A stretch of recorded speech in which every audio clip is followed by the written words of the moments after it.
दोस्तों, देश की राजधानी दिल्ली से एक दुखद खबर सामने आई, जहां दिल्ली के शाहदरा इलाके के विवेक विहार में एक 4 मंजिला बिल्डिंग में एसी में ब्लास्ट होने की बात कही जा रही है। एसी में आग लगी थी। कारण क्या रहा, इसके पीछे क्या शॉर्ट सर्किट होने की वजह से आग लगी थी, बहुत सारे अभी सवाल इसमें बने हुए हैं। और एक बड़ी घटना घटित हुई। यहाँ पर एक 4 मंजिला इमारत में आग लगने की वजह से 9 लोगों की झुलसकर मौत हो गई। बताया जा रहा है कि कुछ लोग सीढ़ी से होकर टेरेस पर जाने की कोशिश कर रहे थे। जब आग फैली तो सीढ़ियों पर ही उनकी डेड बॉडीज़ मिली हैं। और ऊपर का जो टेरेस डोर था वो लॉक था। हो सकता है सिक्योरिटी पर्पस से लॉक कर दिया हो, और वो लॉक अचानक इस परिस्थिति में खोल पाने के लिए वहाँ पर चाबी या कोई अन्य इंतज़ाम नहीं था, वहाँ से एग्ज़िट के लिए व्यवस्था नहीं हो पाई, जिसकी वजह से कई और लोगों ने जान गंवाई। आपको बता दें कि यहाँ पर कई लोगों के फंसे होने की आशंका के चलते जब रेस्क्यू ऑपरेशन चलाया गया तो करीब 20 से ज़्यादा लोगों को यहाँ से रेस्क्यू भी किया गया। पुलिस का तलाशी अभियान अब भी जारी है वीडियो बनने तक। शाहदरा के विवेक विहार में एक इमारत में, जो कि 4 मंजिला होने की बात कही जा रही है, आग लगी थी। और दमकल की कई गाड़ियां मौके पर भेजी गई। 20 से ज़्यादा गाड़ियों ने आग पर काबू पाने के लिए लैडर्स का इस्तेमाल किया, जिन्हें हम सीढ़ी कहते हैं। आगे दीवार के फ्रंट साइड से लैडर्स लगा करके फायर फाइटर्स अंदर गए थे। और इस भीषण अग्निकांड में 9 लोगों की मौत हो गई। सुबह करीब 3:45 बजे, यानी लगभग 3:47 पर आग लगने की सूचना दमकल विभाग को दी गई, जिसके बाद दमकल की गाड़ियां मौके पर पहुंची। और आग लगने के बाद कई लोगों के फंसे होने की दमकल विभाग को जानकारी दी गई थी। रेस्क्यू करने के लिए रेस्क्यू टीम्स मौके पर पहुंची और काफ़ी मशक्क़त के बाद रेस्क्यू सफल रूप से पूरा किया गया। हालांकि लोगों की जान जो गई, अब इसमें कई तरह के सवाल जो उठ रहे हैं, उनकी जांच का भी इंतज़ार करना होगा, क्योंकि 16 से 20 लोगों का रेस्क्यू, शुरुआती जो जानकारी मिली पहले 16 लोगों की, फिर उसके बाद 20 से ज़्यादा लोगों के रेस्क्यू होने की बात सामने आई थी, जबकि 9 लोगों को बचाया नहीं जा सका, जिसमें कुछ पुरुष भी हैं, महिलाएं भी हैं, बच्चे भी हो सकते हैं। इसकी आधिकारिक पुष्टि होना अभी बाकी है। अब तक मिली जानकारी के अनुसार विवेक विहार पुलिस स्टेशन थाना क्षेत्र में आग लगने की ये घटना सामने आई, और इसके संबंध में एक PCR कॉल पहले आया। और सूचना मिलने के बाद पुलिस कर्मचारी, जिसमें थानाध्यक्ष यानी SHO विवेक विहार और ACP विवेक विहार के साथ, तुरंत घटनास्थल के लिए रवाना हुए। और बताया जा रहा है कि ये आग दूसरी और तीसरी और चौथी मंजिल पर लगी थी। जो फ्लैट्स इस आग की जद में आए, और तस्वीरें काफ़ी डरा देने वाली भयावह तस्वीरें हैं। बचाव कार्य, आग बुझाने का काम काफ़ी देर तक चलता रहा, और करीब 20 से ज़्यादा लोगों को इसमें से सुरक्षित बाहर निकाल लिया गया, जबकि 2 अन्य लोगों को मामूली चोट भी आई है। इलाज के लिए इन्हें हॉस्पिटल भेजा गया।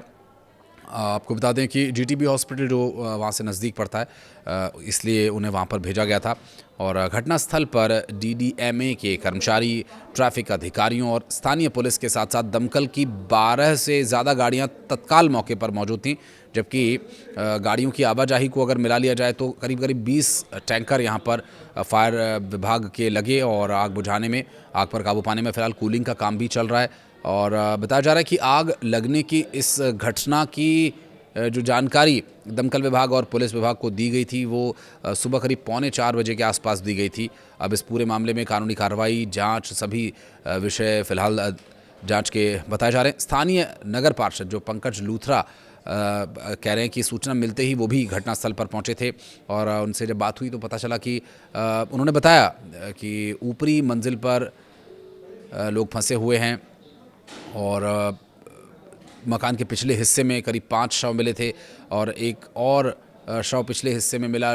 3 शव सबसे ऊपरी मंजिल पर मिले, जो बाहर निकलने की कोशिश कर रहे थे संभवतः। और हालांकि पहचान कर पाना बिल्कुल नामुमकिन हो चुका है, और अब मामले की जांच चल रही है। DNA जांच करनी पड़ेगी अगर शवों की पहचान करनी है।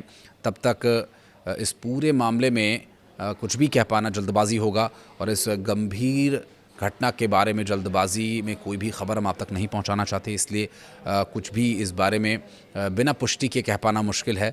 हालांकि 9 शवों की पुष्टि हो चुकी है, और लोगों की तलाश भी चल रही है। और जो स्थानीय पार्षद से बात हुई तो पता चला कि उन्होंने बताया कि शॉर्ट सर्किट की वजह से प्रथम दृष्टया आग लगने की आशंका है। घटना की सही जानकारी में कुछ जांच का भी हमें इंतज़ार करना होगा, आधिकारिक पुष्टि होने का भी इंतज़ार करना होगा।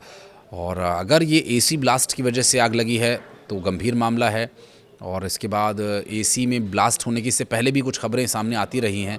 हालांकि क्या वाकई ऐसा हुआ है, एसी में ब्लास्ट होने की वजह से आग लगी है? और जानकारी ये भी मिल रही थी कुछ आसपास के जब लोगों से बातचीत की गई और यहाँ पर रह रहे परिवार के कुछ रिश्तेदारों से जब बातचीत की गई तो ये पता चला कि कोई पार्टी ऑर्गेनाइज की गई थी, तो काफ़ी लोग भी आए हुए थे, घर में रुके हुए थे और पार्टी के बाद इस तरह की घटना हुई। ऐसा ही कुछ हमने मध्य प्रदेश के एक इलाके में जहाँ पर इंदौर में एक घटनाक्रम जो हुआ था, वहाँ भी हमने कुछ ऐसा ही देखा था कि वहाँ पर एक दिन पहले पार्टी थी, कुछ लोग आए हुए थे और फिर रात में इस तरह की घटना हुई। यहाँ भी बताया जा रहा है कि या तो एनिवर्सरी थी या किसी बच्चे का बर्थडे था, ऐसा ही कुछ जानकारी जब इस पूरे मामले में वहाँ स्थानीय लोगों से और वहाँ पर फैमिलीज़ जो रह रही हैं उनके रिश्तेदारों से बात की तो ये जानकारी सामने आई। बहरहाल इस दुखद घटना ने एक बार फिर से झकझोर कर रख दिया है और ये सोचने पर मजबूर कर दिया है कि क्या जो हम आज साधन इस्तेमाल कर रहे हैं, मसलन रेफ्रिजरेटर्स या एयर कंडीशंस, उनको इस्तेमाल करने की सही जानकारी न होना जान पर भारी पड़ सकती है। और अगर हम ठीक तरीके से इस्तेमाल कर रहे हैं उसके बाद भी घटना होती है तो कौन जिम्मेदार होगा? बहुत सारे सवाल यहाँ पर उठ रहे हैं। हालांकि इन सवालों के जवाब का इंतज़ार हम सभी को रहेगा।